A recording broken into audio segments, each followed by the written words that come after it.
I'm looking at the cover of Forbes right now. Alex is smiling that smile, the one that looks like he just invented electricity or fire or maybe God himself. The headline reads, "The Sole Architect, How One Man Built a Billion-Dollar Empire from Nothing." It's a great photo. The lighting is perfect. It hides the fact that he hasn't written a line of code since 2017. It hides the fact that his vision was usually just a manic scribble on a napkin that I had to turn into a patentable reality. But mostly, it hides me. I'm Mira. To the new hires, I'm the quiet woman in legal who sends emails about compliance training. To the board, I'm a line item. But to that man grinning on the magazine rack, I'm the person who owns 49% of the company he's trying to sell out from under me. He thinks I'm a ghost. Thinks because I don't tweet, I don't exist.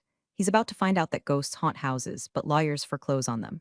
Before I get into how I dismantled a billion-dollar IPO with a single red folder, you need to understand the architecture of the lie. This isn't a story about a messy breakup. It's a story about a breach of contract. And if you're into watching corporate arrogance get surgically removed without anesthesia, you might want to stick around. Also, if you enjoy seeing tech bros get what's coming to them, hit subscribe and drop a like. It helps the algorithm almost as much as Alex thinks he helps the world. Thanks, guys. Let's rewind 6 years. We weren't in a glass-walled office in Palo Alto back then. We were in a studio apartment in San Jose that smelled like mildew and stale Red Bull. Alex was the charisma. It was the guy who could walk into a room of skeptical venture capitalists and sell them sand in a desert. He had the energy of a golden retriever with an MBA. I was the skepticism. I was the one who read the fine print, the one who understood that a revolutionary idea is worthless if you don't own the IP. I remember the night we drafted the Origin Pact. It wasn't on a napkin. I don't do napkins. It was on my beat-up MacBook Pro, sitting on a mattress on the floor because we'd sold the bed frame to pay for server costs. "We need a clean split," Alex had said, pacing the room. He was wearing the same hoodie he'd worn for 3 days. Investors get spooked by co-founders who are dating, Mira. They see it as a liability. If we break up, the company breaks up. That's the narrative. So change the narrative, I said, my fingers hovering over the keyboard. I wasn't emotional about it. I've never been the type to cry over logistics. I view relationships, business and personal, as a series of agreements. You be the face, I'll be the structure. You take the meetings, the press, the glory. I'll take the paperwork, the patents, the back end. You're okay with that? He stopped pacing and looked at me. His eyes were wide, blue, and seemingly sincere. You're okay being invisible? I don't need to be seen, Alex. I need to be secure. So I wrote it, the founder's agreement. It wasn't a generic template downloaded from LegalZoom. It was a masterpiece of defensive legal engineering. I structured it so that, while Alex held the voting rights for the day-to-day operations, allowing him to strut around like the king of the castle, my equity was tied to the intellectual property itself. Here is the specific clause, Clause 14b, that he didn't bother to read closely because he was too busy dreaming about his future TED talk. In the event of dilution, restructuring, or sale, the Class B equity held by the silent partner Mira retains veto power over the transfer of core intellectual property assets, regardless of current employment status. Basically, he could run the company. He could fire people. He could pick the color of the logo. But he couldn't sell the engine without the mechanic's key. And I held the key. "Sign it," I told him, handing him the printed copy. The printer was low on toner, so his signature came out a little faint, a faded promise. "You really don't trust anyone, do you?" He laughed, scratching his name across the bottom. "I trust paper," I said. "Paper doesn't forget." For the next 5 years, the arrangement worked. We were a machine.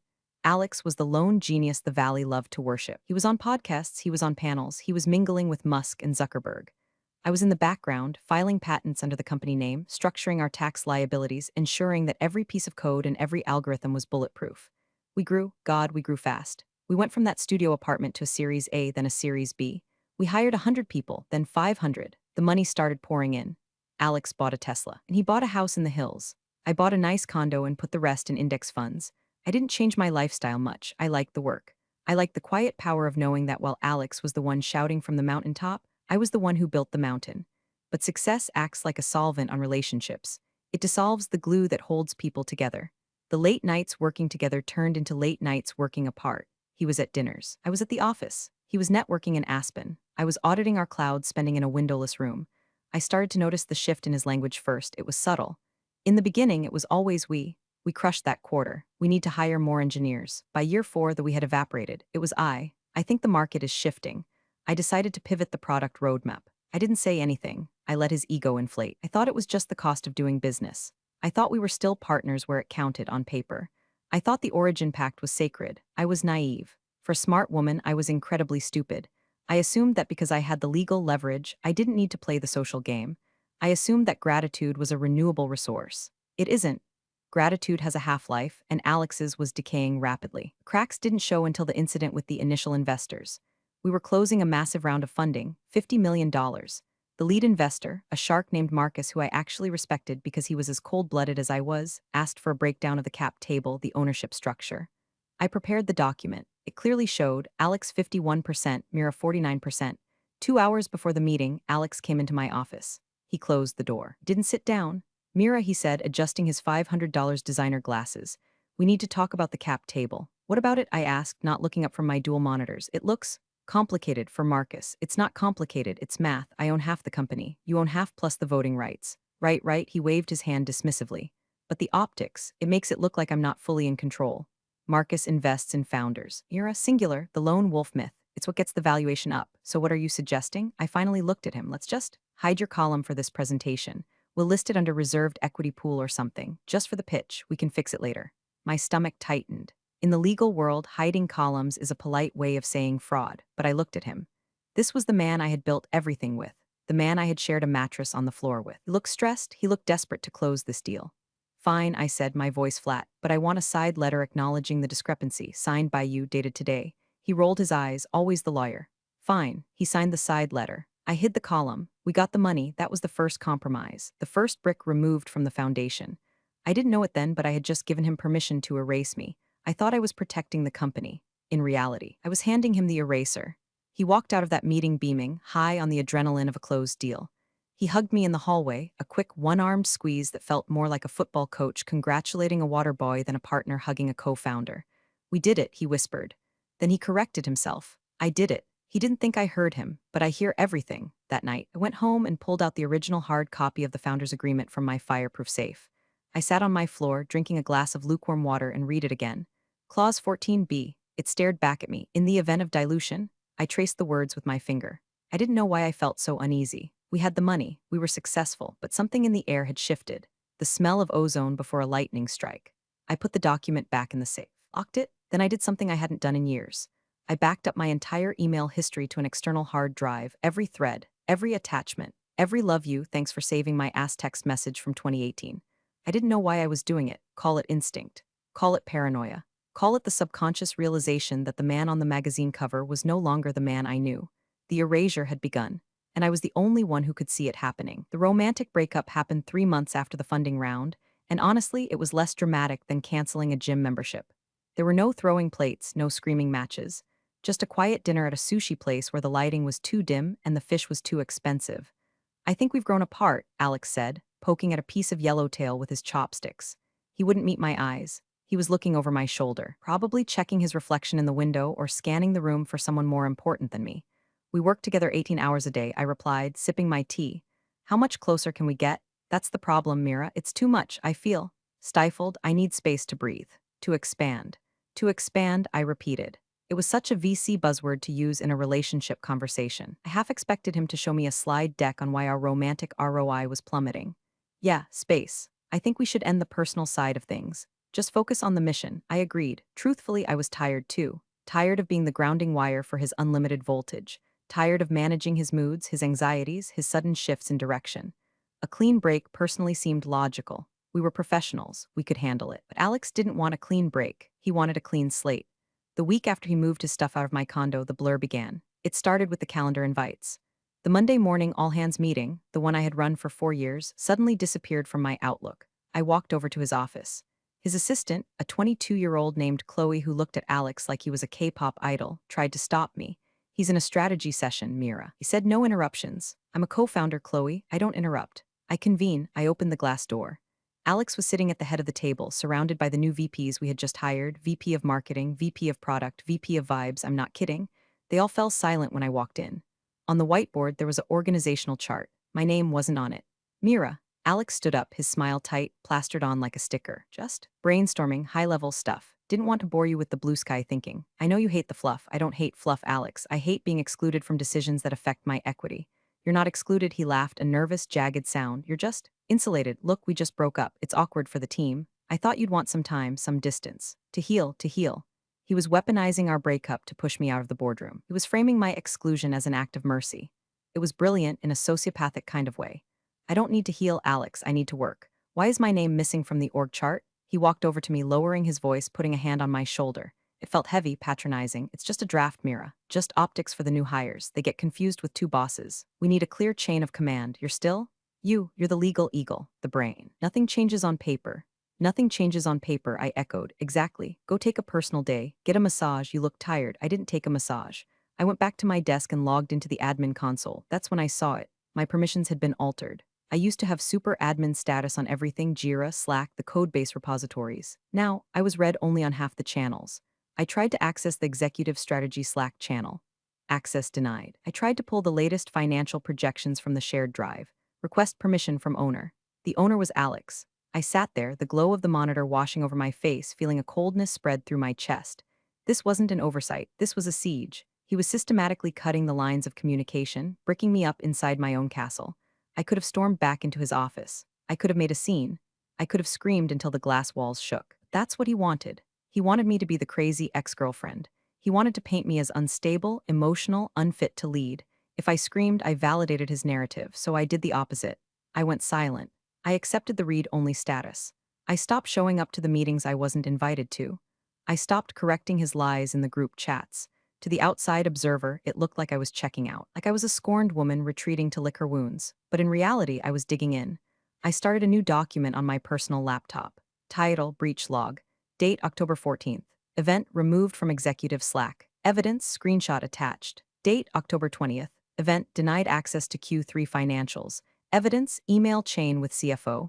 Date: November 2nd. Event: Alex credits himself as sole inventor of the core algorithm in TechCrunch interview. Evidence: audio file and transcript.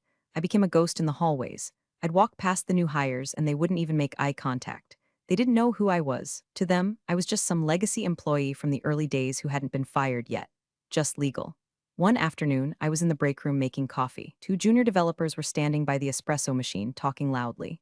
"Did you see Alex's tweet?" one asked, talking about how he coded the first version of the platform in a cave with no Wi-Fi. "The guy is a beast." "Legend," the other agreed. "I heard the original co-founder couldn't hack it. Some girl he dated, apparently she just did the filing and tried to claim half the credit." I stirred my coffee. The spoon clinked against the ceramic mug. A sharp, clear sound. "Actually," I said, turning to them. They jumped. "I didn't do the filing. I wrote the patent that ensures you have a job, and Alex didn't code in a cave. He coded in my living room and he quit 3 times because he couldn't figure out the API integration. I had to fix it while he played FIFA." They stared at me, eyes wide, mouths open. "Enjoy the coffee," I said and walked out. I was shaking, not from fear but from rage. It wasn't just the money anymore. It was the history. He was rewriting the past, pixel by pixel, until I was nothing but a smudge on the lens. I went back to my office and closed the door. I pulled up the founder's agreement again. I looked at the restructure clause. If he wanted to play optics, fine. I'd play law. I realized then that I couldn't just wait for him to slip up. I had to let him think he had won. I had to let him feel so safe, so untouchable, that he would make the one mistake that is fatal to all narcissists: arrogance. He thought he was burying me, but he forgot that I'm a seed, and seeds grow best in the dirt. December came with a chill that the California sun couldn't touch. The office was buzzing with holiday energy, but for me, it felt like walking through a wake. The restructure memo hit my inbox at 4:55 p.m. on a Friday. Coward's timing. Subject: organizational alignment and future equity, incentives from Alex, CEO. 2. Mira, per our discussions regarding your desire for a reduced role to focus on personal well-being, we are transitioning your title from co-founder and chief legal officer to founding advisor. This aligns better with your current bandwidth. Your 49% equity stake will be recategorized as non-voting advisory shares to streamline our cap table for upcoming growth rounds. Please sign the attached acknowledgement. I stared at the screen. Per our discussions regarding your desire. We had never discussed this. He was hallucinating a reality and asking me to sign off on it. And recategorizing my shares? That wasn't a thing. You can't just change the DNA of stock because it's inconvenient. Didn't sign it. Instead, I printed it out and added it to the breach log. Then came the bonus meeting. Every year since the garage days, we took a $100,000 performance bonus if we hit our targets. We had crushed our targets this year. Revenue was up 300%. Alex called me into his office. He wasn't alone. The new CFO, a guy named Brad who wore fleece vests and used the word synergy unironically, was there too. Mira. Alex smiled, but it didn't reach his eyes. "Great year, really. We appreciate everything you've done to maintain the filing cabinets." Brad chuckled. "I didn't. We're making a strategic decision to reinvest all executive bonuses back into the company this year," Alex said, leaning back in his air-own chair. "Runway is king, right? We want to show the board we're lean." So no cash bonuses for C-suite. I assume this applies to you too, Alex, I asked. Of course. He said smoothly, I'm taking zero. We're in this together. 2 weeks later, I would find the expense report where he reimbursed himself $120,000 for travel and representation, including a week in the Maldives, but I didn't know that yet. However, Alex continued, we want to celebrate the team. So instead of the cash, we're throwing a massive end-of-year bash, a real culture builder. The massive bash happened 3 days later. It was in the break room. He had ordered 20 Domino's pizzas, pepperoni and cheese. The boxes were stacked on the ping-pong table, grease staining the cardboard. There were coolers of Bud Light and lukewarm La Croix. Listen up, everyone, Alex shouted, standing on a chair, holding a slice of pizza in one hand and a beer in the other. The entire company, 200 people, gathered around. They looked tired. They had been working 80-hour weeks for the promise of equity that was slowly being diluted. This year was a rocket ship, Alex yelled, and it's all thanks to me. He paused for effect. A few people laughed nervously. I'm kidding, I'm kidding. It's thanks to you guys, the rock stars, the ninjas. He went on for 10 minutes praising the sales team, the dev team, the marketing team. He didn't mention legal. He didn't mention me. Then came the punchline. And hey, I know some of you were hoping for bonuses, Alex said, his voice dropping to a conspiratorial whisper. Let me tell you a secret. Cash is trash. Equity is freedom. Founders know that. That's why Mira and I gave up our bonuses this year to buy you. Pizza, he gestured to the greasy stacks. Because next year we save even more. Founders eat free, baby. The room erupted in applause. They cheered him. They cheered the man who had stolen their bonuses and bought them $5 pizzas. I stood in the back, leaning against the wall. I was wearing a black dress, holding a paper cup of warm, sparkling water. I watched him bask in the adoration. He looked over the crowd and locked eyes with me. He winked, a smug, triumphant wink. See, it said, I own them. I own the narrative. You are nothing. That wink was a mistake. Something inside me snapped, not with a bang, but with a click like a lock engaging. I looked at the pizza. I looked at the cheering sycophants. I looked at Alex, the false god of the open plan office. You want to play Founders Eat Free? I thought, okay, let's see who starves first. I put my cup down in the trash. I didn't say goodbye to anyone. I walked out of the break room, down the hall, and into the server room. I wasn't an engineer, but I had the keys. I needed to check one thing. I logged into the master repo using a backdoor admin account I had set up 3 years ago for emergency redundancy. Alex had removed my main account, but he had forgotten about the emergency protocol. He was sloppy. He always focused on the UI, never the backend. I was still in. I navigated to the legal folders hidden deep within the drive structure, the ones only the founders were supposed to see. I found the folder labeled IPO prep. I opened it. There were drafts of the S1 filing. I scanned them quickly. Founder, Alex last name. Ownership, 100%. He had done it. He had actually put it in writing. He was preparing to file for an IPO claiming 100% ownership. He was going to sell the company to the public, and he was going to leave me with nothing but advisory shares and pizza. I felt a cold smile spread across my face. It wasn't a happy smile. It was the smile of a butcher sharpening a knife. If he had kept me at 49%, he could have been a billionaire. He could have had it all. But he had to have the credit. He had to be the sole architect. He had just committed securities fraud, and he had done it on a server I had access to. I pulled a USB drive from my pocket. I copied the folder. Then I walked out of the building. The cool California night air hit my face. I took a deep breath. It smelled like exhaust and jasmine.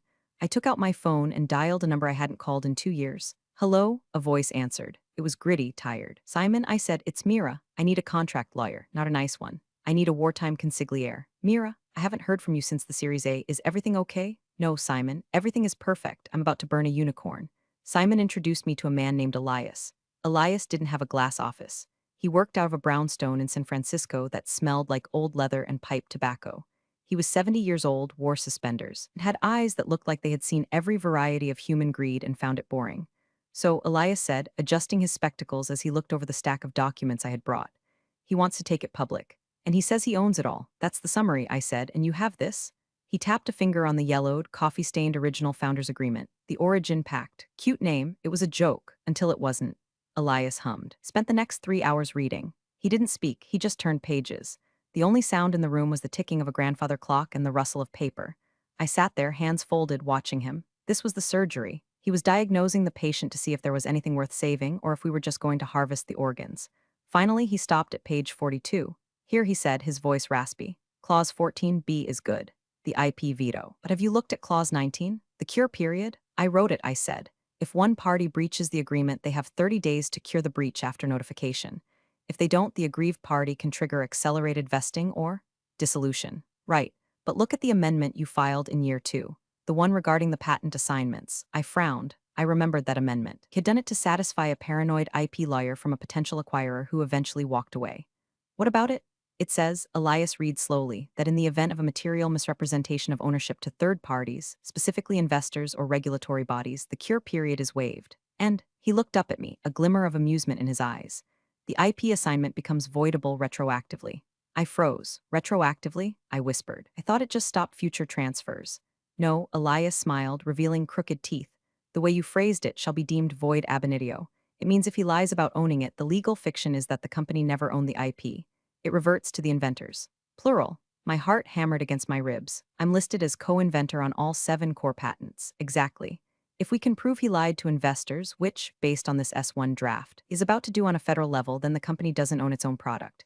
You do, and he does, as individuals, jointly, which means he can't sell the company, because the company is an empty shell. It's a car without an engine. I sat back, the realization washing over me like ice water. It was the nuclear option. If we triggered this, the IPO wouldn't just fail, the company would implode. The stock would be worthless, the employees. One's cheering for pizza. They would lose everything too. I hesitated. The employees, I said, they're innocent in this. Elias looked at me over his glasses. Collateral damage, Mira. Do you want to save them or do you want justice? You can't have both. Not with a cancer this deep. I thought about the pizza party. I thought about the founding advisor memo. I thought about the wink. He built this on my back, I said softly. If he wants to burn me. He burns the house down. Good, Elias said. Now we need to build the trap. We can't just sue him now. He'll settle, offer you a payout, make it go away quietly. You want to hurt him? You let him walk all the way to the edge of the cliff. You let him file that S1. You let him stand in front of the world and claim he's the king. And then we push. The next 2 months were a blur of double lives. By day, I was the submissive founding advisor. I came into the office. I smiled. I signed the meaningless compliance forms Alex sent me. I let him see me defeated. Glad to see you're on board, Mira, he said one morning, stopping by my desk. He was wearing a new suit. Italian. The IPO roadshow kicks off next month. Big times. I'm happy for you, Alex, I said, typing on my keyboard. I wasn't typing work. I was transcribing a time-stamped audio recording of him admitting to the board that he handled the Mira situation. Yeah, well, we'll make sure you're taken care of, he said vaguely. Maybe get you a nice severance package once we go public. You could travel. Eat, pray, love style. That sounds nice, I said. I've always wanted to see Italy. Great food, he grinned, ciao. By night, I was with Elias. We were building the injunction packet. It was a masterpiece of litigation. We compiled every email where I discussed the IP. We compiled the original assignment documents. Compiled the side letter he signed about the optics.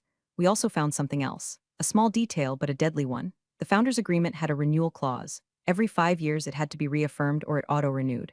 The 5-year mark had passed 6 months ago. Alex hadn't reaffirmed it. He hadn't canceled it. He had ignored it.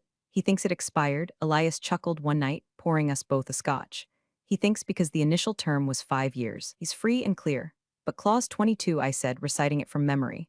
Unless explicitly terminated in writing by both parties, this agreement shall automatically renew for successive 5-year terms. He didn't read to the end, Elias said. Hubris is a hell of a drug. We had him. We had him on contract law. We had him on IP law. We had him on securities fraud. But we needed the timing to be perfect. The S1 filing is scheduled for Tuesday. I told Elias. He's doing the ringing of the bell ceremony. Well, the metaphorical one. The roadshow kickoff event is at the Ritz-Carlton. All the institutional investors will be there. Is he speaking? Yes, he's doing the keynote, the sole visionary. Elias nodded. That's the moment, when he publicly claims ownership. That's the trigger event for the misrepresentation clause. So we interrupt the wedding, I said. No, Elias smiled. You object when the priest asks if anyone knows a reason why these two should not be wed. And we bring receipts. I went home that night and stared at the ceiling. I felt a strange calm. The panic was gone. The hurt was gone. There was only the cold, mechanical ticking of the clock. The trap was set. The bait was laid and the rat was hungry. The IPO hype machine is a loud, vulgar beast. It eats truth and defecates money. In the weeks leading up to the filing, the office transformed into a cult of personality. Giant posters of Alex's face appeared in the lobby. Quotes from his visionary blog posts were stenciled onto the glass walls of the conference rooms. Innovation is the refusal to accept the status quo. Alex, I wanted to vomit. Innovation? His biggest innovation was figuring out how to expense a private jet as research. The company website was scrubbed. My bio page, which had already been buried 3 clicks deep, was deleted entirely. Our story page was rewritten. It now described a heroic journey of a solitary genius toiling in a garage, my garage, to change the world. Alex, I noticed the website update, I said during a passing moment in the break room. Oh, yeah, he said, not breaking stride. Marketing thought it was cleaner. A single narrative cuts through the noise. You get it. I get it, I said. Then came the Wired article. The headline, The Last True Founder. The article described Alex as the Steve Jobs of enterprise SaaS. It mentioned early contributors who had fallen away as the vision crystallized. I was an early contributor. I was the moss he scraped off his shoe. He started promising equity like it was confetti. He held town halls where he told the new VPs that the IPO would make them all millionaires. Bought loyalty with money he didn't have yet. We're going to be the biggest listing of the year, he shouted. Amidst the circus, I was given one final task. The compliance officer, a nervous woman named Sarah who was terrified of Alex, asked me to review the executive integrity disclosures for the S1. Alex is too busy to read the fine print, Sarah apologized. He said you could handle the boilerplate.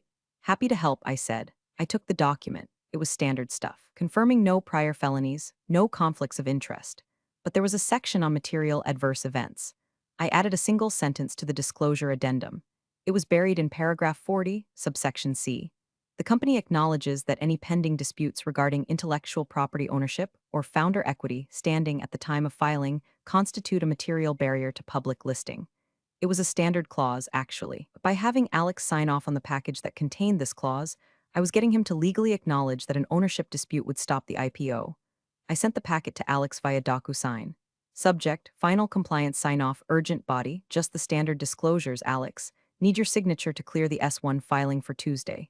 Mira, he signed it in 3 minutes. He didn't read it. He saw standard and urgent and clicked the button. Ping. Notification, document completed. I downloaded the signed copy. I saved it to 3 different hard drives. That afternoon, I walked by the sales floor. The bros were high-fiving. They had a countdown clock on the wall, days to IPO 04. They were picking out colors for their Lamborghinis. I felt a pang of pity for them. They believed the myth. They didn't know that they were passengers on the Titanic, and the captain had just sold the lifeboats to pay for a better uniform. I ran into Brad, the CFO, by the elevator. Exciting times, Mira. He beamed. You must be proud, even with the step back, it's still your baby in a way. It is, I said. It's very much my baby. And you know how mothers are. They're very protective. Right, he laughed, checking his watch. Hey, are you coming to the kickoff at the Ritz on Tuesday? Alex wasn't sure if you'd want to come, that it might be boring for you. Oh, I wouldn't miss it for the world, I said. I love a good show. Great, I'll make sure you're on the list. Maybe in the back row, less glare from the stage lights. The back row is perfect, I said. I like to see the whole room. I went back to my desk. I had one more call to make. I dialed the number of the one person Alex was truly afraid of, not a lawyer, an investor, the original investor. Marcus. He had been the lead on our Series A. It was the one Alex had tried to hide me from with the optics lie. But Marcus was smart. He had always asked me tough questions during board meetings, questions Alex couldn't answer. Mira, Marcus answered on the second ring. To what do I owe the pleasure? I assume you're calling to celebrate the upcoming liquidity event? Not exactly, Marcus, I said. I'm calling to give you a heads up. As a courtesy. Because you were the only one who treated me like a human being. Heads up about what? His voice sharpened instantly. Do not buy the IPO allocation, Marcus, and if you have friends in the institutional round, tell them to ask about the IP assignment chain. Silence, long, heavy silence. Mira, Marcus said slowly. Are you telling me there's a defect in the asset? I'm telling you there's no asset. Alex is selling a ghost. If this is true, that's fraud. I know, I said. See you on Tuesday. I hung up. The machine was humming. The gears were turning. The countdown clock on the wall ticked down. Days to IPO 03.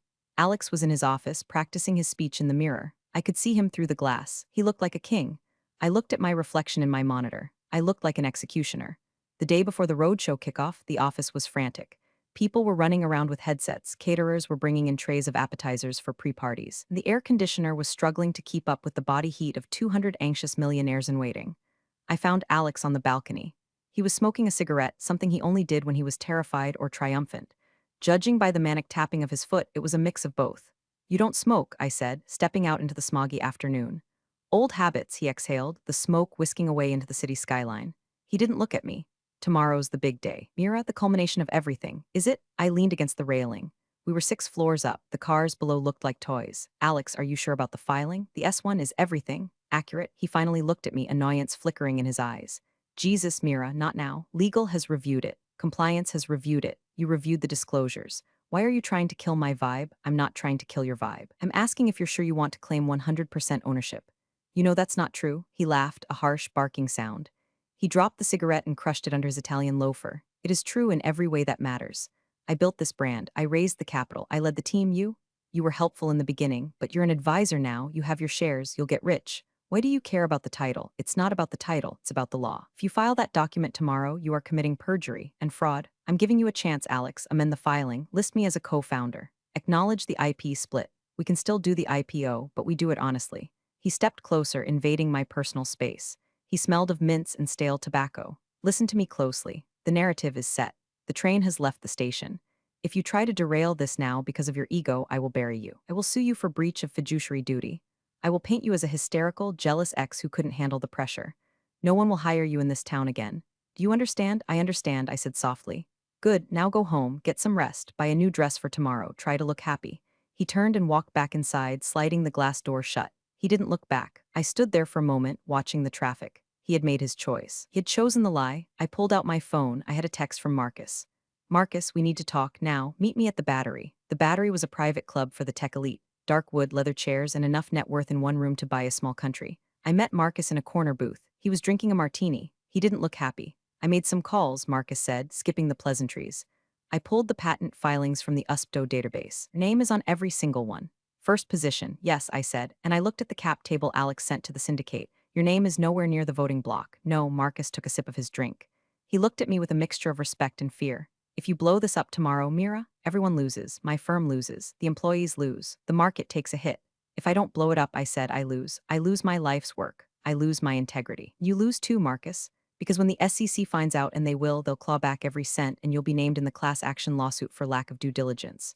Marcus flinched. He knew I was right. What do you want? He asked. I don't want money, I said. I want the truth. I want the record corrected. And I want my company back. Your company? It was never his, I said. He was just the front end. I'm the back end. Marcus stared at me for a long time, and he nodded slowly. The institutional buyers, the guys from Goldman, from Sequoia, they're going to be in the front row tomorrow. They ask questions during the Q&A. I know, if a material question regarding ownership is raised, and the CEO cannot answer it satisfactorily, the bankers will freeze the offering. Immediately. That's the plan, Marcus sighed. He pulled out his phone and typed a message. I'm not going to stop you. In fact, I might have a question of my own. He showed me his screen. It was a draft email to the other syndicate leads. Subject, urgent due diligence inquiry IP chain of title. Thank you, Marcus, I said. Don't thank me, he grunted. I'm just saving my own ass. You're terrifying, you know that? I'm just a lawyer, I smiled. We're only terrifying when you didn't read the contract. I left the club and walked home. The city was lighting up. The Salesforce Tower loomed over the skyline, a giant glowing phallus of tech dominance. I went to my apartment. I laid out my outfit for tomorrow. A sharp, charcoal gray suit, not a dress, a suit, armor. I called Elias. Is the packet ready? Printed, bound, and notarized, Elias croaked. I have 5 copies. One for the SEC, one for the underwriters, one for Alex, one for you, and one for the press. Bring them to the Ritz at 8 a.m. I'll be there, wearing my funeral tie.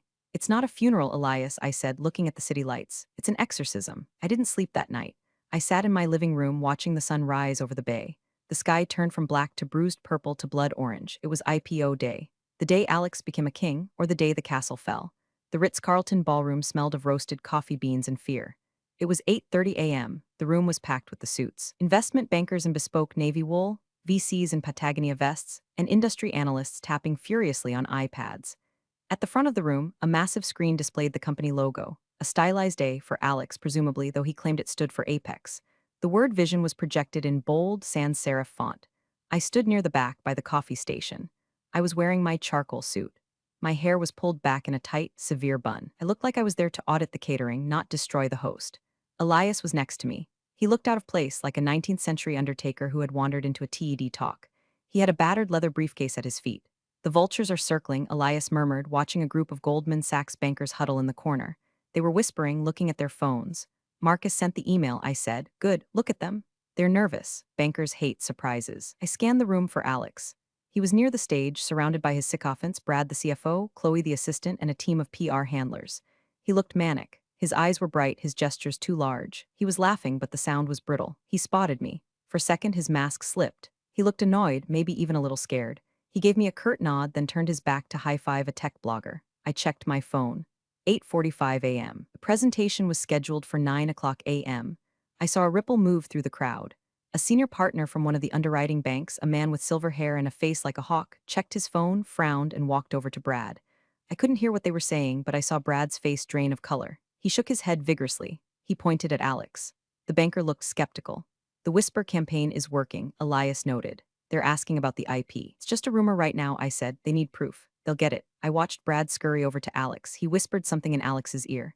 Alex's head snapped up. He looked scanning the room, his eyes wild. He found me again. He started walking towards me. Steady, Elias whispered. Alex pushed through the crowd. He didn't look like a visionary anymore. He looked like a cornered animal. What did you do? He hissed when he got close enough. He kept his voice low, a rictus of a smile on his face for the benefit of the onlookers. What did you tell them? I didn't tell them anything, Alex. I'm just here for the show. Brad says the underwriters are asking about a cloud on title, about the patents. Did you call them? I don't have their numbers, Alex. You cut me out of those email threads, remember? Don't play games with me if you sabotage this. Ladies and gentlemen, a voice boomed over the PA system. Please take your seats. Presentation will begin in 5 minutes. Alex glared at me. We are going to talk after this, and you are going to sign a retraction, or so help me God. Break a leg, Alex, I said. He spun around and marched back to the stage. He adjusted his jacket, ran a hand through his hair, and put the mask back on. The smile returned, the confidence rebooted. He was a performer, and this was his final act. I took a seat in the back row, just as I had promised. Elias sat next to me. He placed the red folder on the table in front of him. The lights dimmed. The music swelled, some uplifting, generic electronic track that sounded like the future. The screen faded to black, then played a slickly produced video. It showed Alex walking on a beach, Alex coding, fake typing in a dark room, Alex looking thoughtfully at a whiteboard. Voiceover, one man, one vision, one future. I felt a wave of nausea. It was so blatant, so erased. The video ended. The lights came up. Please welcome, the announcer said, the founder and CEO. Alex, applause. It was polite, but not raucous. The tension in the room was palpable. The bankers were still checking their phones. Alex bounded onto the stage. He grabbed the microphone. Thank you. Wow, what a journey. From a garage in San Jose to the Ritz-Carlton. They said it couldn't be done. They said a single founder couldn't scale a platform this complex. But here we are. He paused for applause. He got silence. He faltered slightly. Right, so let's talk numbers. He clicked the clicker. A slide appeared, revenue growth. He started his pitch. He was good. I had to give him that. He was charming, articulate, passionate. If you didn't know he was a liar, you'd buy stock right now, but I knew. And the silver-haired banker in the front row knew something was wrong. Alex reached slide 10. Intellectual property and moat. Our platform is defended by a fortress of proprietary algorithms, Alex said, his voice rising. We own the stack. Top to bottom, no dependencies, no liabilities, just pure owned innovation. That was the line. The silver-haired banker raised his hand. It wasn't a Q and a session yet. You don't interrupt the pitch. Alex froze. We'll do Q and at the end, Peter. This is a fundamental question, Alex, Peter said, standing up. The room went deathly silent. Received an inquiry this morning regarding the assignment chain of the core patents 1 through 7. Can you confirm on the record that you are the sole assignee? Alex laughed. It was a terrible sound, of course. It's a clerical thing. I'm the founder. The company owns the IP. Is there a co-inventor? Peter asked. Mira last name. Alex gripped the podium. His knuckles were white. She was a contractor. Early days, she has no claim. That's not what the USPTO database says, Peter said, and that's not what your founder's agreement says. Alex looked at the back of the room. He looked at me. I stood up. I didn't shout. I didn't throw a drink. I just stood up, smoothed my suit jacket, and picked up the red folder. Actually, I said, my voice carrying clearly across the silent ballroom, I'm not a contractor. I'm the architect. And then I started walking toward the stage. The walk from the back of the ballroom to the stage felt like it took an hour. It probably took 30 seconds. The only sound was the clicking of my heels on the parquet floor. Every head turned. 200 people watching the ghost materialize. Alex looked like he was having a stroke. His mouth opened and closed, but no sound came out. He looked at security, but they didn't move. You don't tackle a woman in a $2,000 suit holding a legal file. You assume she belongs there. I stopped 10 feet from the stage, right in front of the row of bankers. Elias was a step behind me like my shadow. Mira, Alex croaked into the microphone. Feedback whined, sit down, we can discuss this later. We're discussing it now, Alex, I said. I didn't need a microphone because you're about to ask these people for $200 million based on a lie. I turned to Peter, the silver-haired banker. I handed him the red folder. Inside, I said, you will find the original founder's agreement, signed 6 years ago. You will find the IP veto clause, specifically clause 14B, and you will find the amendment regarding material misrepresentation. Peter opened the folder. He put on his reading glasses. The other bankers leaned in like seagulls spotting a French fry. What is this? Alex shouted, trying to regain control. This is blackmail. She's a disgruntled ex-girlfriend. She's trying to sabotage the company. Clause 14B. Peter read aloud, his voice dry and devoid of emotion. The silent partner retains veto power over the transfer of core intellectual property assets. He looked up at Alex. Did you disclose this restriction in the S1? It's invalid, Alex yelled. The agreement expired. It was a 5-year term. Clause 22, Elias spoke up for the first time. His voice was gravel. Automatic renewal unless terminated in writing.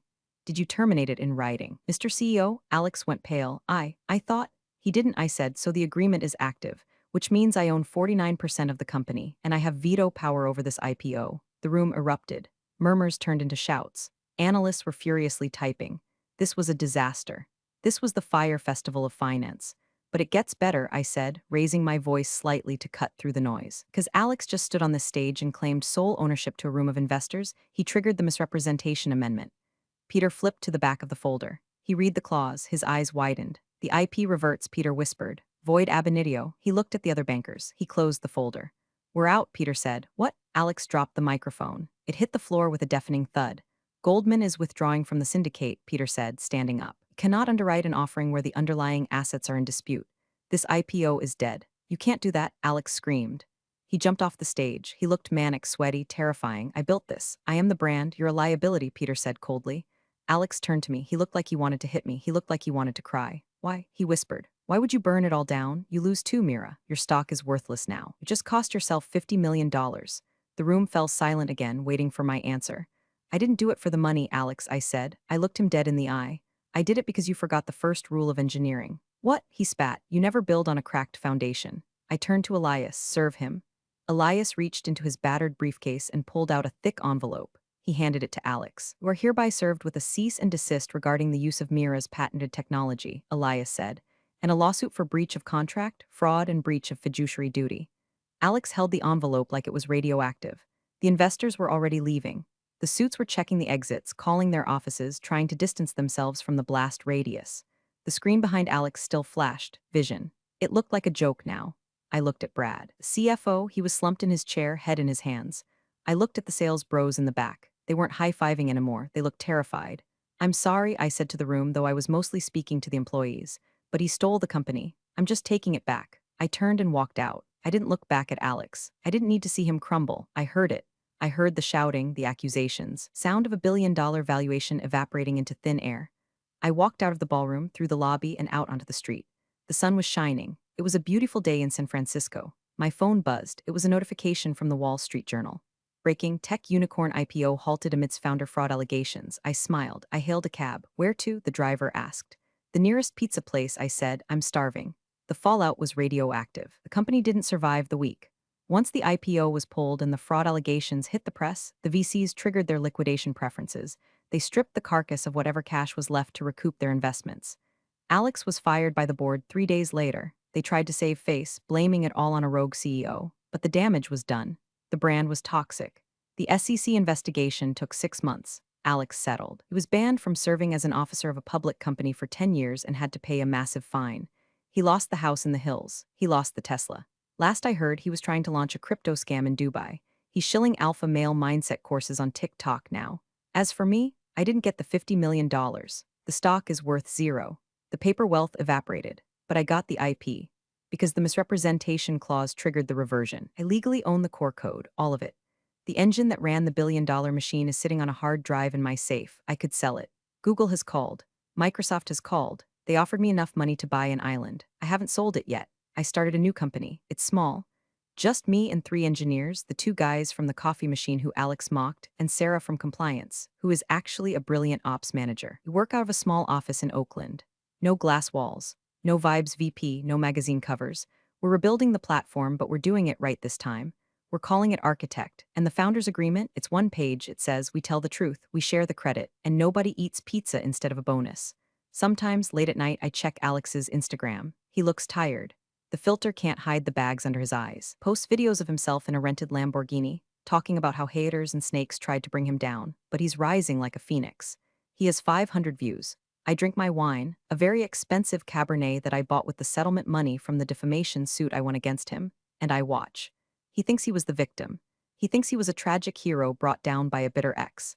He'll never understand that he wasn't brought down by emotion. He was brought down by syntax. He was brought down by a comma he didn't read and a clause he didn't respect.